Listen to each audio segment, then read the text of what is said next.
Avec l'automne, Elisabeth II revient à Windsor.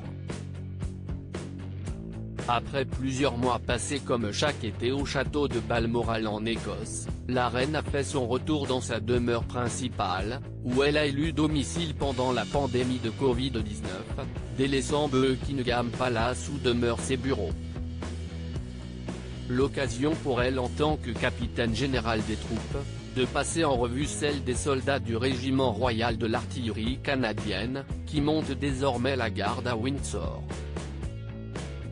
Une première apparition publique depuis plusieurs mois pour Elisabeth II, qui pour l'occasion avait minutieusement choisi sa tenue, et surtout, ses accessoires, dont un qu'elle a voulu particulièrement symbolique.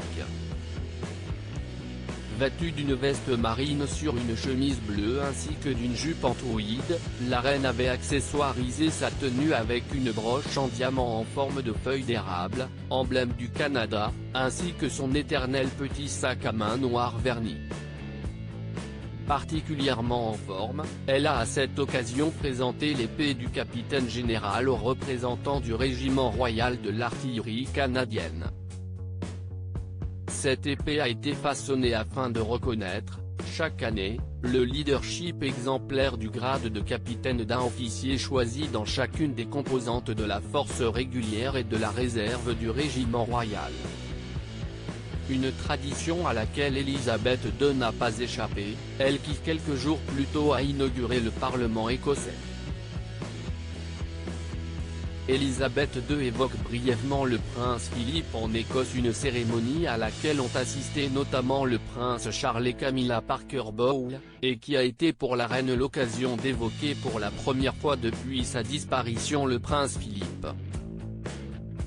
Veuve depuis le 9 avril dernier, lorsque son mari s'est éteint à l'âge de 99 ans, Elisabeth II a ainsi choisi de s'épancher brièvement que les souvenirs de l'Écosse qu'elle a partagés avec lui pour son discours d'ouverture. J'ai déjà parlé de mon affection profonde et durable pour ce pays merveilleux, et des nombreux souvenirs heureux que le prince Philippe et moi avons toujours gardés de nos séjours ici, a-t-elle ainsi confié, comme bel hommage à l'Écosse, mais aussi à son regretté mari.